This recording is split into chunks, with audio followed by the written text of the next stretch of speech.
In the last one, you'd have seen I bought this stunning championship white 2019 Honda Civic Type R FK8.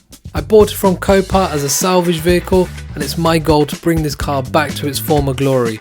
All the airbags were deployed, it was marked as a non-runner, but in the last one we made great progress with getting the car running. In order to get to a blank slate, I removed all the damaged parts off the car, and I also went ahead and replaced the slam panel along with the rad pack. But today you're going to see things get serious. I'm going to be changing airbags, grinding holes in new dashboards, hammering things, fixing electrical cables, and even going to try and paint this car myself. So get comfy, stick around, and let's begin.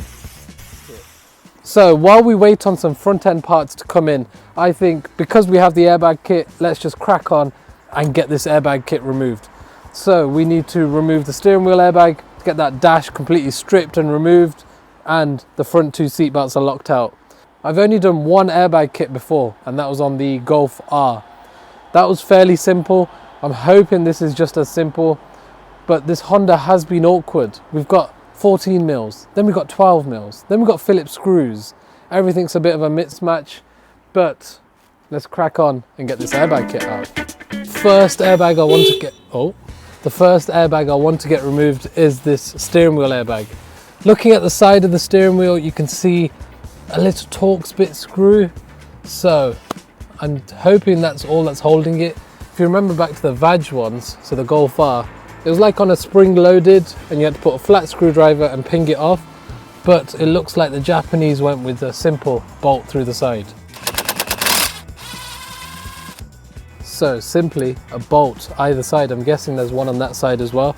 So we'll go ahead and get that one removed, and this should just pop out. You can see it's already getting loose as it is.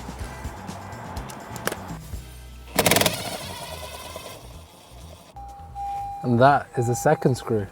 And it looks like we've just got two connectors. So the actual airbag trigger, and then I'm guessing, and that is one steering airbag removed. Nice and simple. Now we just need to get the rest of this dashboard out, which looking at it, I have no idea how it comes out. But we'll go piece for piece. We'll start on the driver's side and move over to the passenger side. Skip to the time lapse.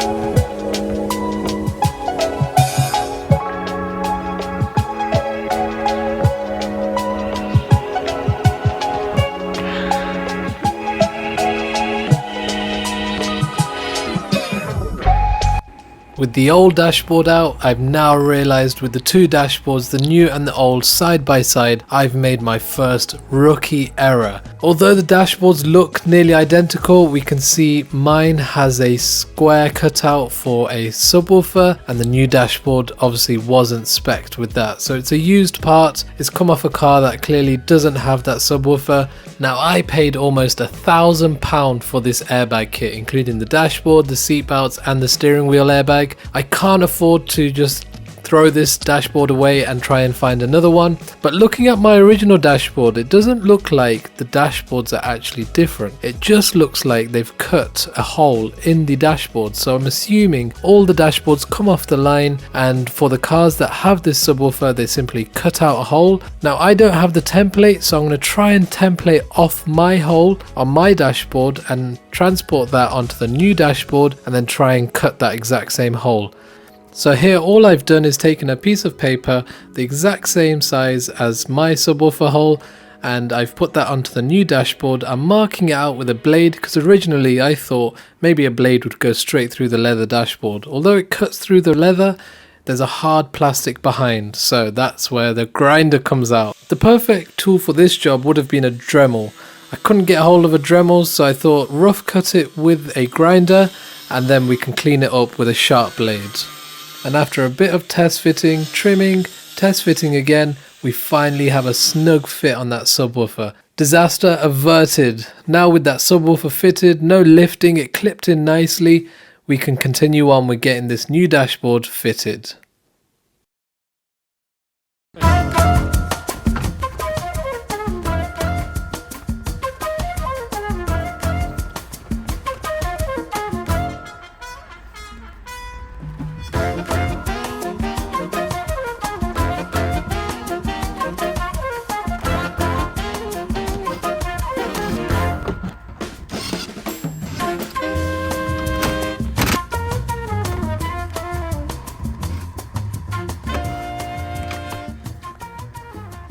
Let's have a look. We've got the dashboard in, we've got that speaker into that dashboard. That was a big problem, but we managed to get that in. We've got all the stereo, all the center console back together. I didn't actually remove the center console completely. I didn't have to because the dashboard kind of slipped over. So everything's back in. We need to get the glove box fitted up. We need to get these little trims fitted up, and then I think we should be ready for our steering wheel airbag and our seat belts. So when the cars have an accident and these airbags tend to go off, what happens is the seat belts lock. So you can see it's not going back in. It locks in place. So you can see here, someone was sat here, and when they had the accident, must have been a big person. So when they had the accident, they kind of just locked in that place. So they couldn't move any more further. So there's like a little detonator in the seatbelt, and it has bearings, and I think where the cogs turn, the bearings just jam in there and it just stops the seatbelt moving any longer. You can get these reset, but because I bought the full kit, it just kind of works out. So we'll get these removed and the new ones put in. Let's go. Okay, so the final piece of the dashboard steering wheel is of course the steering wheel airbag. Again, I think there are people that fix these, so if it does blow, you can get it repaired. But for me, the genuine Honda is just better. So we've got the one plug in the center, that's to detonate the airbag, and then I think maybe an earth or something just connects there. So all we've got is the two cables. So let's go ahead, put them in, and then the two bolts go either side.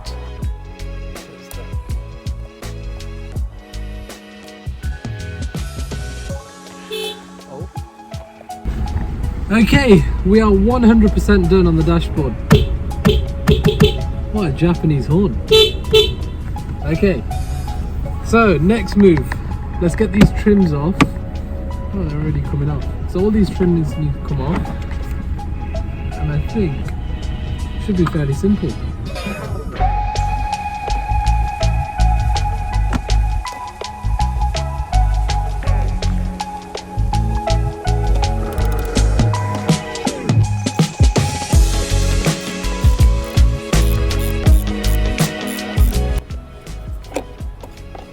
Okay, a bit of a result. We don't actually have to even take this top trim off.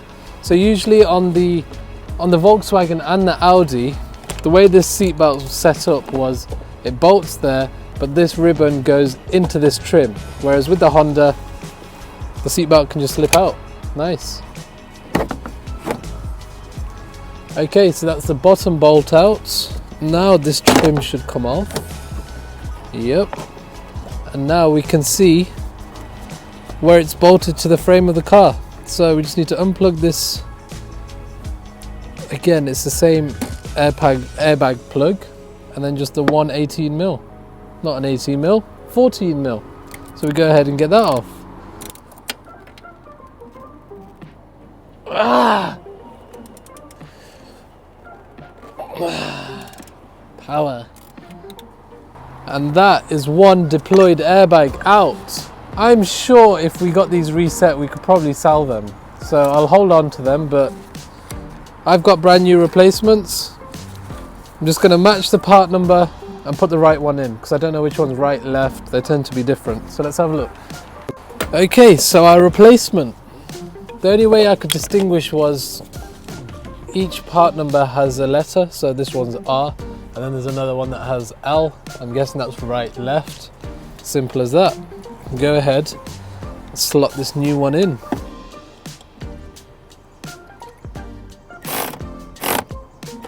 We can go ahead, re-plug that airbag, and we should be good. So trim can go on, and then that bolt goes through the trim and through the seatbelt.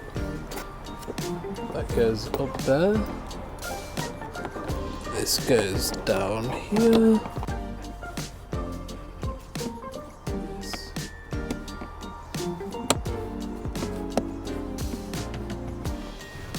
Okay, so I just discovered from the back it's a lot easier. I don't know what I was doing down there, but you can see now how this kind of works. TSI. Say it like that.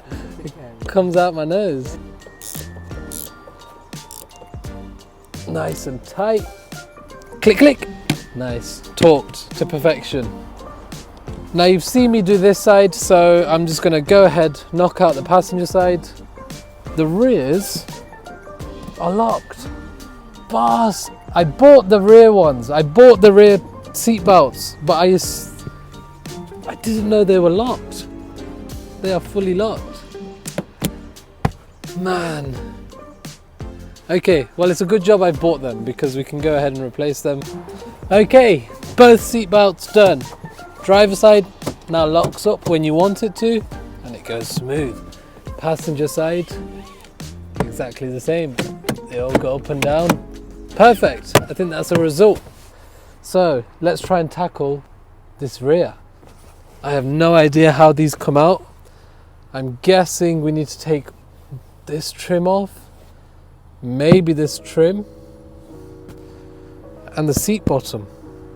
So let's try that now.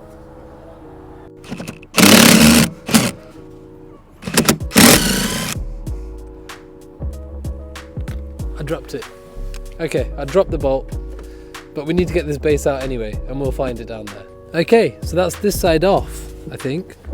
Yeah, we're off. Okay, now this side. Okay, done.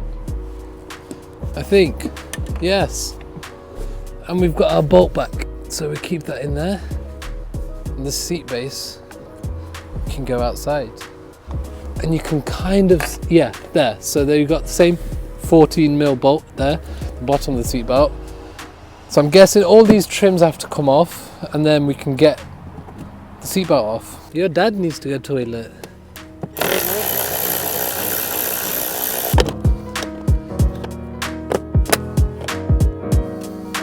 Oh yeah. Okay, now we get a good view. We can see the whole seatbelt. So, interesting actually, that it looks like the crash sensor. So this we have on the front of the car, and it says SRS on it. So I'm guessing these are the impact sensors. So you can see if the car's hit here or anywhere around this area. We had 2 on the front, there must be 2 on the back. So that's how the car can detect that there's been an impact, and it deploys the airbags. But we've got good visibility now, so I think we can just go ahead and gun the seatbelt out.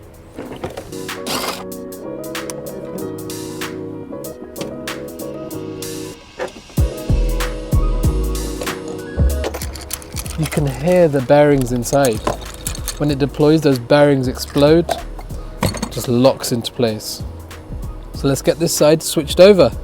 Guys, another setback. So this is our airbag, this is the seatbelt we've removed from the car. This is our replacement, and although this frame looks the same, so I'm assuming it comes from the same car, we've got the red seatbelts. In fact, the mechanism itself and the frame is all different. So if we look from the back here, this one's tiny in comparison to mine. So if I line up the bottom, you can see how far off that is. On ours, we've got this second like detonator thing. On this one, we don't. This looks like a very simple one. Maybe it's from an older Civic Type R, I don't know. Strange, because all the others were the same. The front was the same, dashboard was the same. Maybe ours is just higher spec because we had the subwoofer in our dashboard. I don't know, strange. You'd think all Type R FK8s would have the same seatbelts, but I think the only alternative is getting this one rebuilt. So I will remove the other side. In that time, we can move on to the front end damage again. So let's do that. Right, so interior is now on hold. Such a shame. I was hoping to get that interior completely done. That way we don't need to worry about it again. But this car, it just seems like so many little things. It's like 2 steps forward, 3 steps back, but we keep things moving. So we move on to the front end. Where did we leave off? We got the rad packs all fitted and we got the slam panel on, and we removed this passenger fender, wing, whatever. So we can see the structure of the car. The inner flitch here, the inner wing is all 100% straight. The only piece of damage is you can see this bracket here where the wing actually bolts to is pushed down.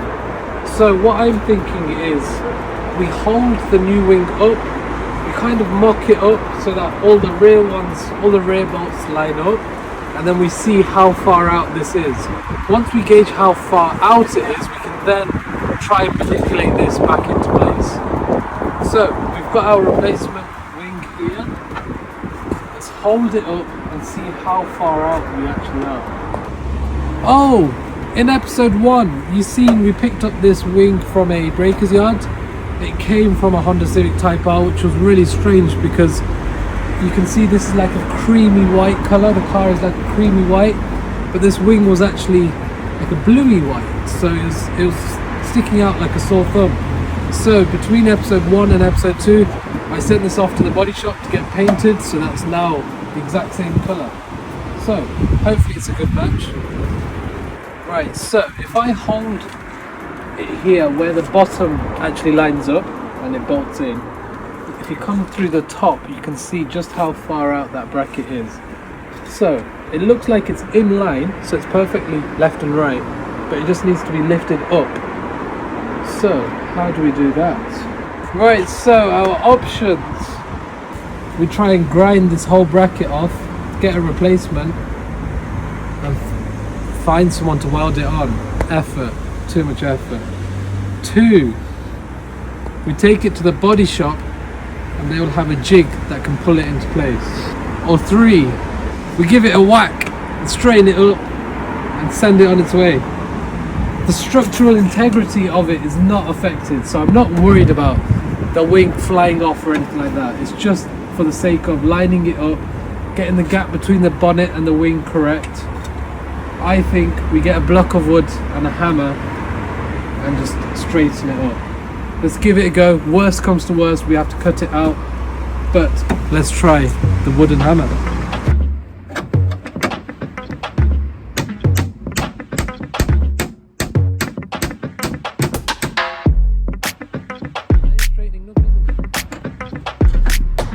What do you think, viewers?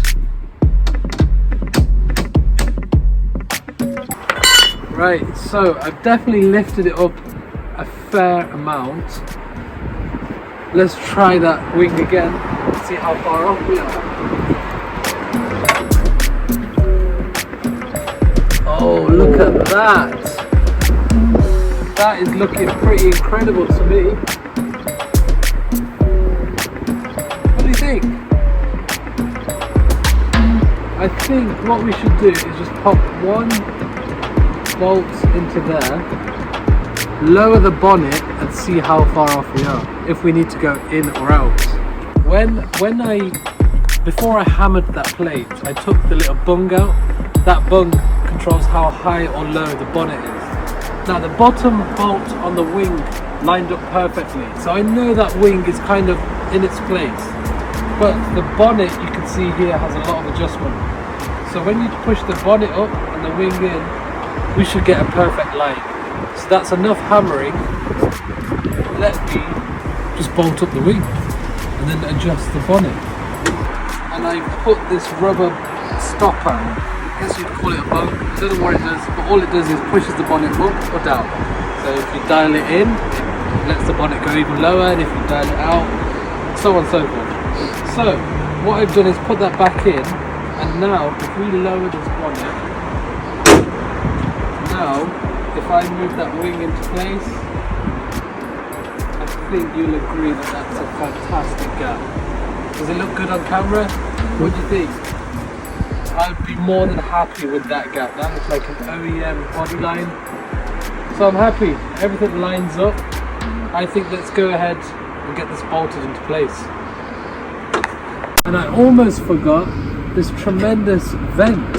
So in the accident, this vent survived. So what I need to do is somehow unclip it from this old wing.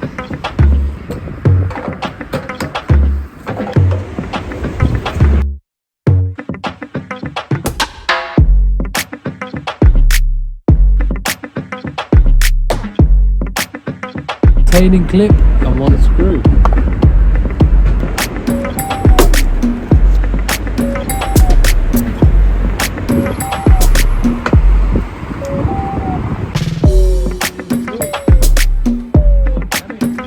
Right, so wing is mocked up into place. Like I said, I haven't lined it up yet, but I know it needs to go in a tiny bit, so I'll just put some pressure and tighten up all the bolts. If we need to move it about, that's fine, we'll do that later. But for now, let's get it all secured.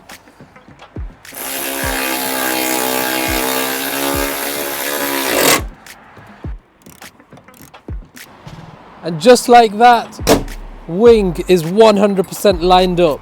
Look at that for an OEM gap. I think that looks fantastic. Like I said, if we need to move it around once the headlight's in, the adjustment's always there. So for now, I'm very happy with that wing. That wing is done.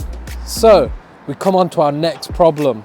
If we come down here, we can see the car was hit kind of in this region. So everything in this area was destroyed.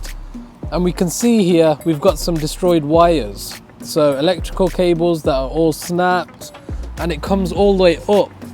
So I figured out that this little bulb holder is for the side marker, like on that side. We've got a side light that goes in the wing. That looks fine, but what we're missing is the plug for the fog light that goes on the passenger side bumper and the parking sensor loom. So the wires are completely destroyed. Now, let's tackle this one by one. I did anticipate this. When we were doing the teardown, I noticed that these cables were destroyed. Obviously, this side of the bumper was gone. We never got this section of the bumper, so we didn't have the fog light. We lost the plug that goes in the fog light, so it wasn't a simple repair. So when I went shopping for that passenger side fog light and I approached the breaker's yard, instead of just buying the fog light itself, I in fact went and bought the fog light with the plug. So you can see they left me a little tail to work with. So I think we're going to need to do some electrical work to get this working.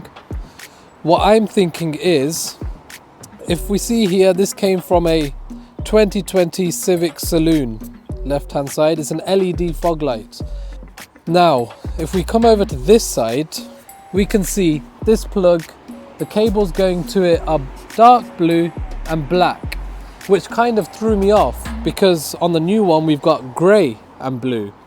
So if we come over to here, I can see a blue cable coming out there, but there is a grey and a black. So I'm not 100% sure which one is for the fog light, but before we go and fix that cable, I say let's just tail these together and see if this fog light turns on. If this fog light turns on, we know the remaining cables are for the parking sensors. I hope that makes sense, but let's give that a go.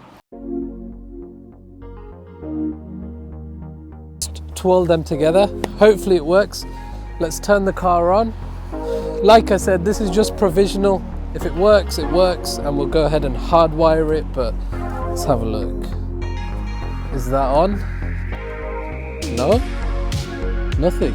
So let's try and switch that grey one to black to match the other sides. Oh, and there we have it, a working fog light. Nice. So it's definitely black to grey, blue to blue. So it isn't the grey to grey, it's the original black to grey and blue to blue. So what I will do now is extend those original wires to allow me enough space to plug that in once it goes onto the bumper, and we should be good. Then we can tackle the parking sensors.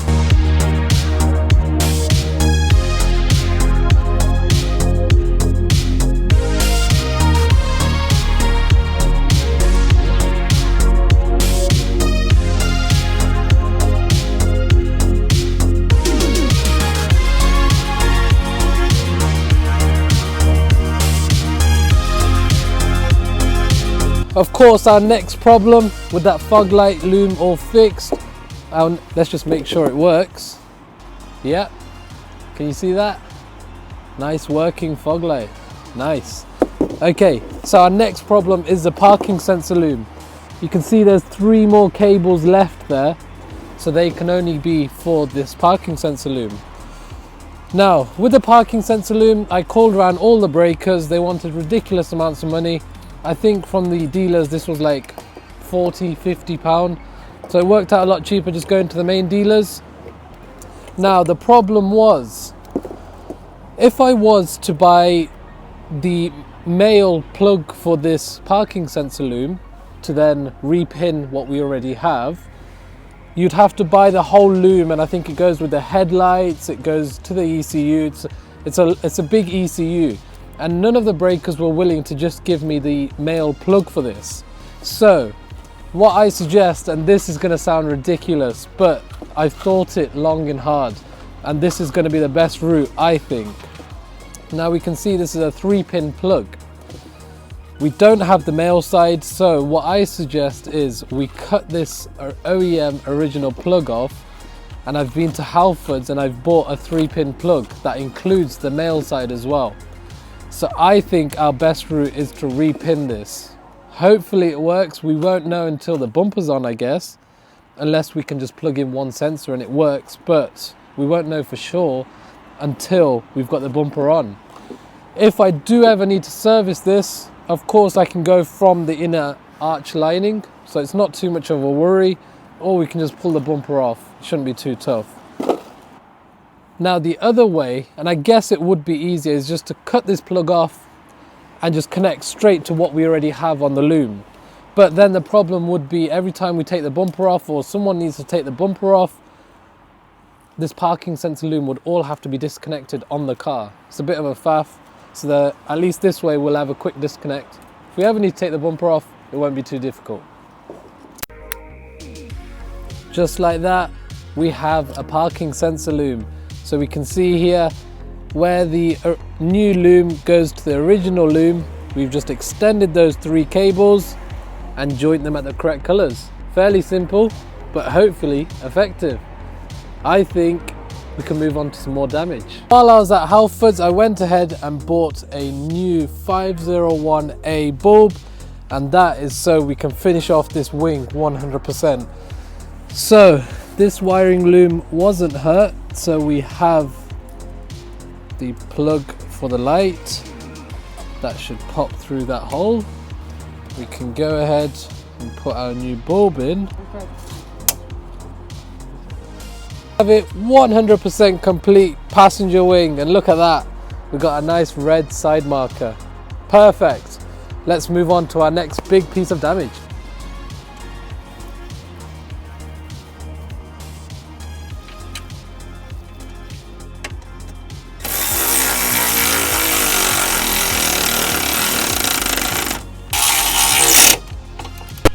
You can see it's pretty chewed up. So I've gone ahead and bought a replacement. So a new impact sensor. That case, if this car's ever in an accident again, at least the airbags will deploy. So we can go ahead, put the bolt into the new one, get that onto the car.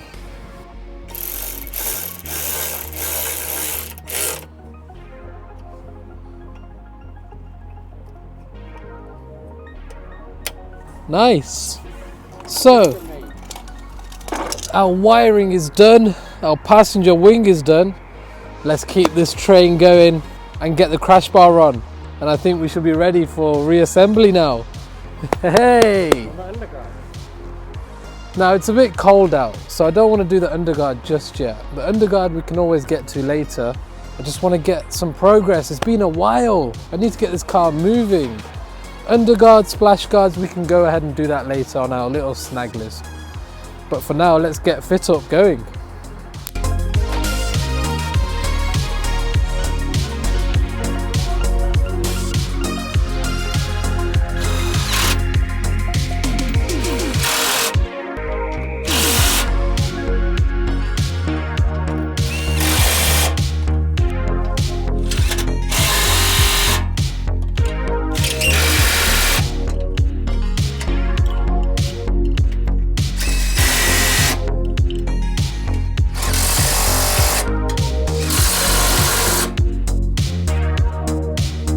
Wow, we're making progress. It's starting to look more like a car.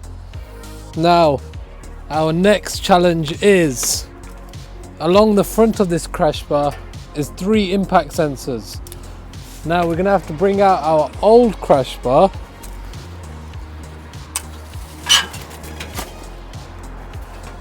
Because you can see our old impact sensors.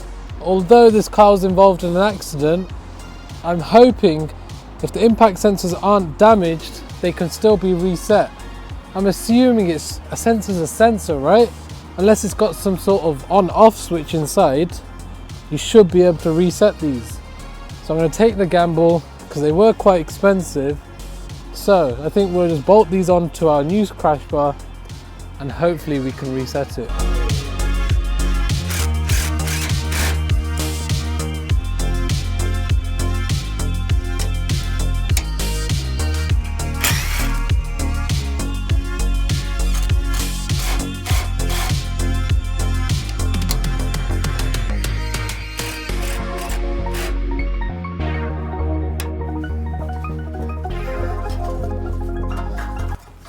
Nice, saved it. Look, there's absolutely nothing wrong with that. It might be a bit skewer, but it'll do its job.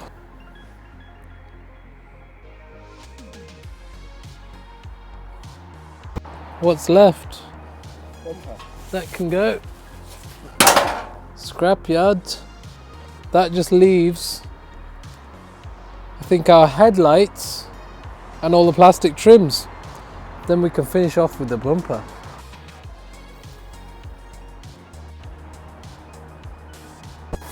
So let's talk through what I've just done off camera because it's a bit tedious. So the bonnet cable, the bonnet release cable, I've routed the right way and clipped all in. These ducts are all on now. This passenger side brake duct is also on. The ambient temperature sensor is now on. And that's about it. I think we're ready for some headlights. So let's start with the undamaged side and then we'll move on to the passenger side.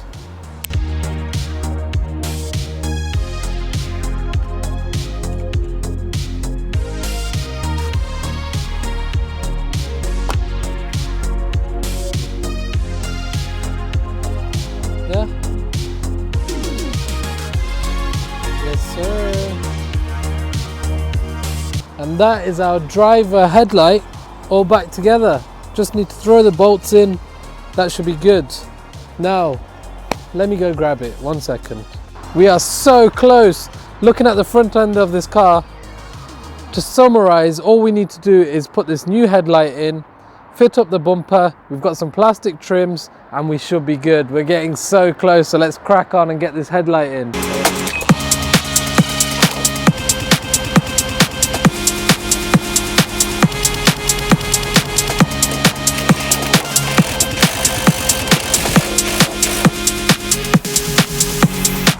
Now before we go any further, I want to make sure that headlight works. It's all plugged in. Let's try it out and see if the headlight works. Don't want to commit to fitting everything up and then our used headlight doesn't work. Let's see if the car starts. Lovely. Okay, headlights on. Put the indicators on as well. Let's have a look. Yes, all working. We are good to go. We're having a good day. I can feel it. Let's continue on. Right, so what's next? Next, I feel like we're gonna have issues lining everything up. We have put brand new slam panel, brand new crash bar. It's bound to be out a tiny bit. I have no doubt. We've even reused bars that were from the original crashed parts. So I think let's mock up our bumper, make sure the gaps along the bonnet and here on the wing are all perfect, and then we'll go ahead and just fit everything up. Let me grab our new bumper. So another eBay special in the correct color, no damage whatsoever. Like I said, before I go ahead and put all the grills, the splitter, everything on, I want to just hold it up to the car, make sure it all lines up good, and then we'll commit.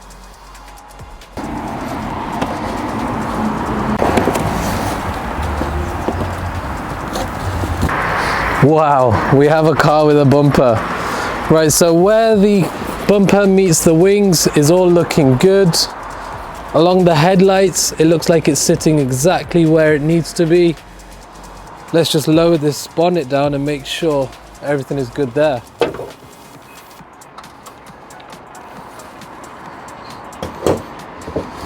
Okay. So we've got a huge gap between the bonnet and the bumper. In fact, we should be able to straighten that out. Now, if you come in really close, you can see this side of the bumper is sitting too high, but this side is sitting a bit low. And that is resting on the bar below. Let's show you. So you can see here the top of the bumper, the lineup is determined by this bracket below. So this whole bracket underneath. This is the original bracket. I didn't buy a new one. So I'm really hoping we can straighten this out and get it lined up. So what I'm thinking is, we know this side needs to go down. So if I push this down and pull that up, I'm sure it's not miles out, so I'm hoping we can just straighten it out. Right, so after a lot of fiddling with this bonnet and bumper, I've got it, I think 99%. So from here to here looks OEM, looks amazing. Here you can see the bonnet is slightly down, and that's because we've got dents along the bonnet. So all here was quite a few, like the bonnet was wavy. So I went along and just with a block of wood underneath and pushed around it down, brought that dent up. But this one, I think once we repair this bonnet, that gap will look a lot nicer. It's just because there's a huge little crater here. It's looking like the bonnet is down. It is. So I'm quite happy with that. I'm going to pull the bumper back off, assemble all the grills and everything, and then we can throw it back on. When we go to repair this bonnet, I will then address this little low issue here, but we can always do that with the bumper fitted up, so that's not a problem. So let's get this bumper off, get all the grills in, all these grills, all the carbon fiber diffuser, and we're on the home stretch.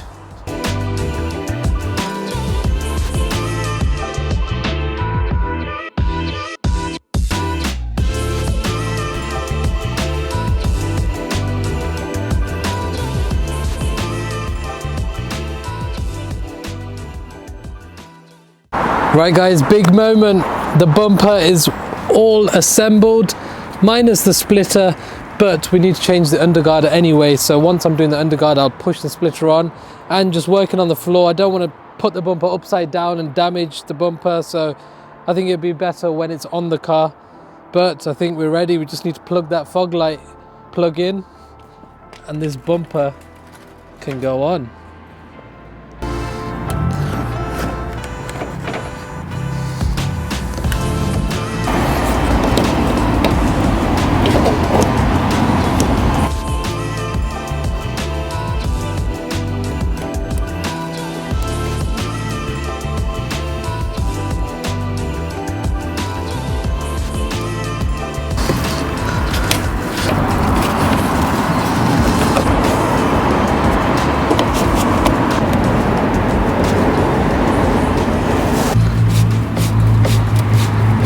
Guys, before we finish off today, because it is getting darker and darker, the sun is setting, it would be a massive shame if we didn't get this splitter on. So I think it just clips in and we've got some clips to go underneath.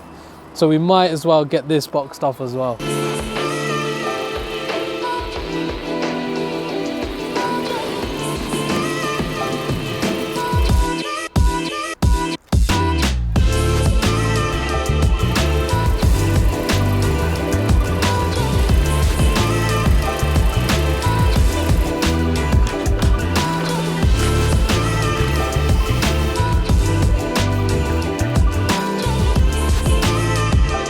Now guys, we're getting so close for this car hitting the streets.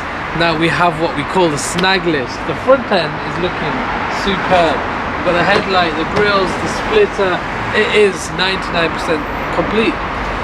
Little things that we're missing, like the Type R badge, obviously a front number plate, and then the underguards. So a lot of the underguards were damaged, the splash guard was damaged. We have all of that now. I've ordered it all online, so we have all that, but what I want to get 100% complete first is the interior. So if you remember back when we did the airbags, we took the rear seat belts out, but the ones that we got with the new airbag kit were different. So what I did was had mine unlocked and reset, so we should be good to just install them now.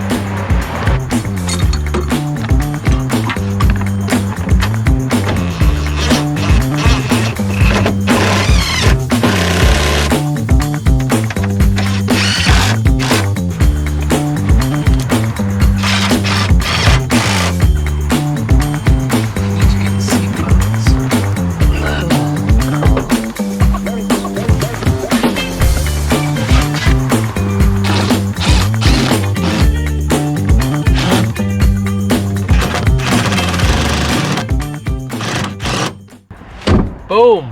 That is the interior, 100% complete. Got a new seatbelts which lock up and then release. All flow nicely, all the plastics back on.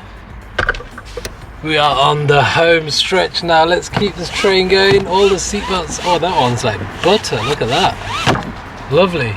Okay, let's move on to the underguards. And these are our replacement underguards. So we got the main underguard that goes right under the engine. Then we have the front lip spoiler, and then we have the passenger side splash guard. So let's get the car jacked up and all those three pieces replaced.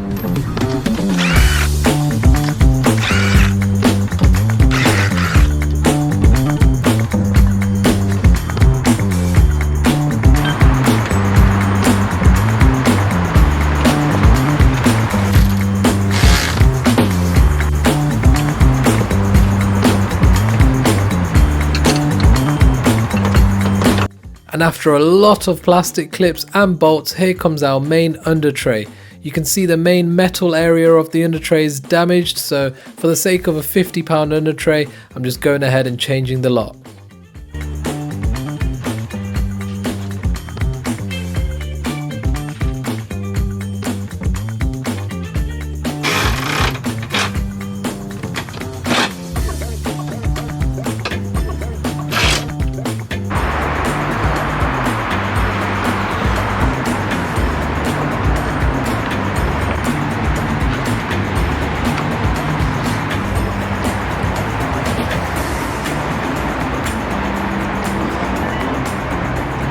After a lot of struggling, managed to get this complete underguard on and this front spoiler, so that is all now in place and looking tremendous.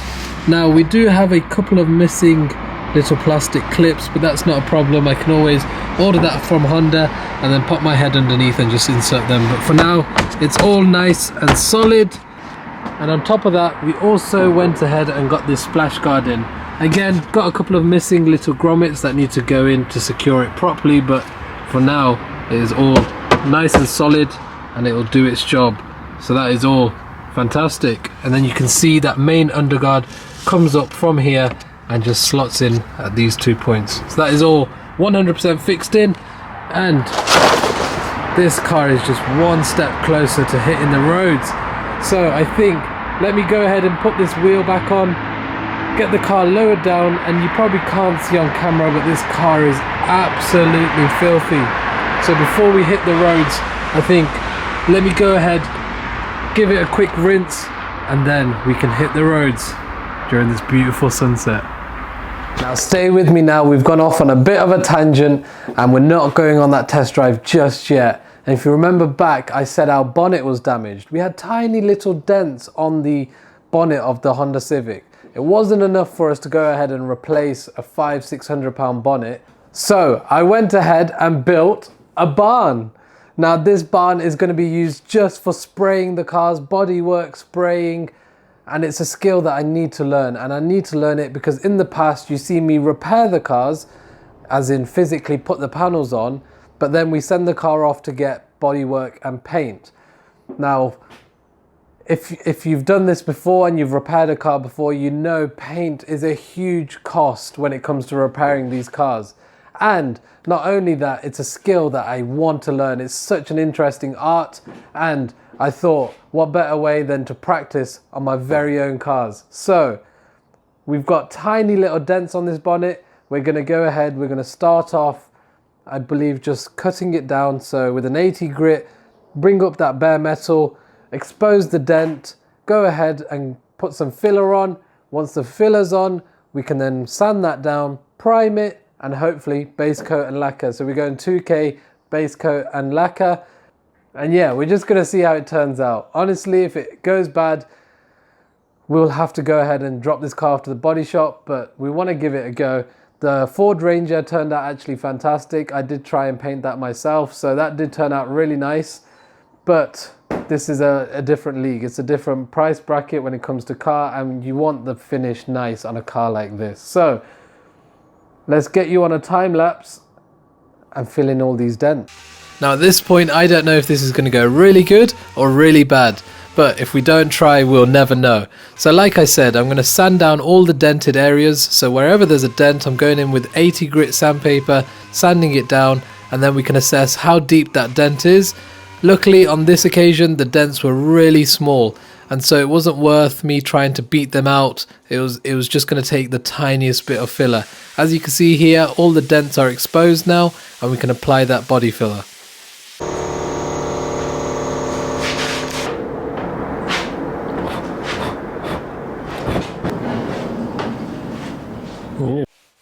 Once the body filler is set, dried and cured, I can then go in with a hand sand. So I've just got a block with an 80 grit sandpaper, and I'm sanding off the high bits of that filler just to level it out.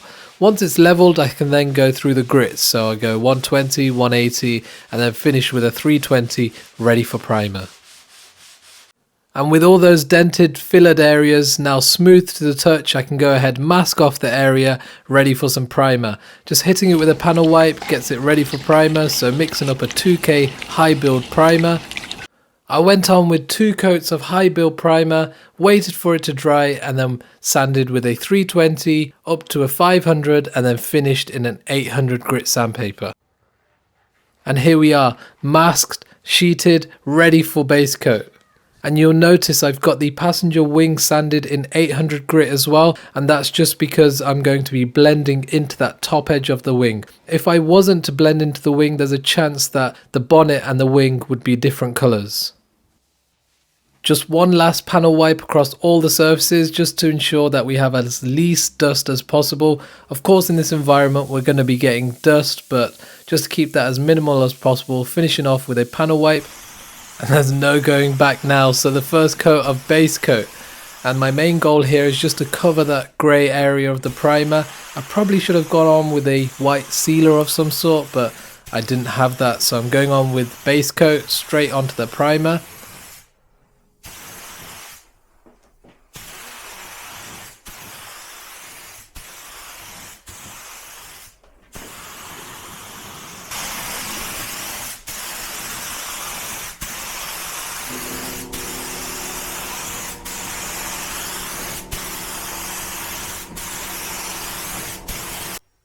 And this is what I meant by blend. So you can see I'm hitting that top edge of the wing with the new white base coat, just to make sure that the bonnet and the wing match 100%. So I'm not covering the whole bonnet with base coat, I'm doing about 2/3 just past that grey area, just making sure all the grey primer is covered, and then the driver side of the bonnet is going to stay in the original colour, and that way the driver wing doesn't need blending as well. So here we go, we're about halfway now, so I'll keep going with that new base coat up to that swage line on the bonnet, and I thought that would be a good place just to blend off so that driver side of the bonnet is completely original coloured.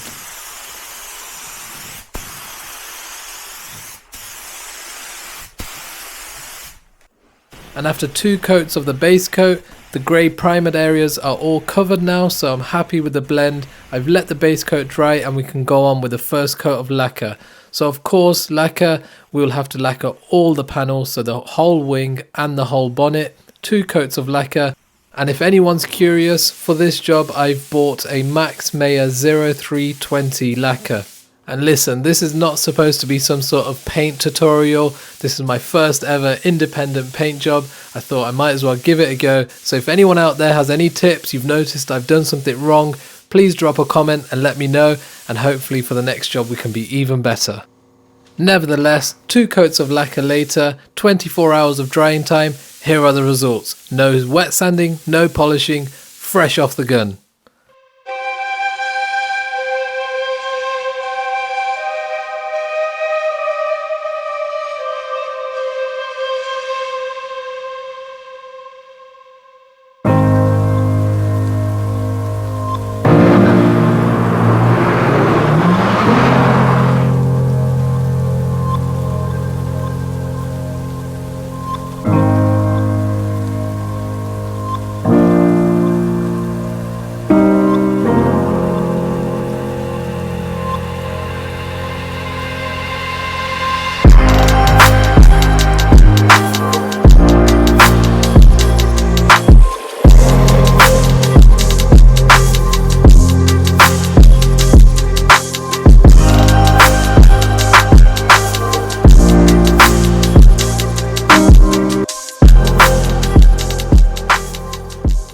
Guys, we finally did it. This Honda Civic Type R is once again.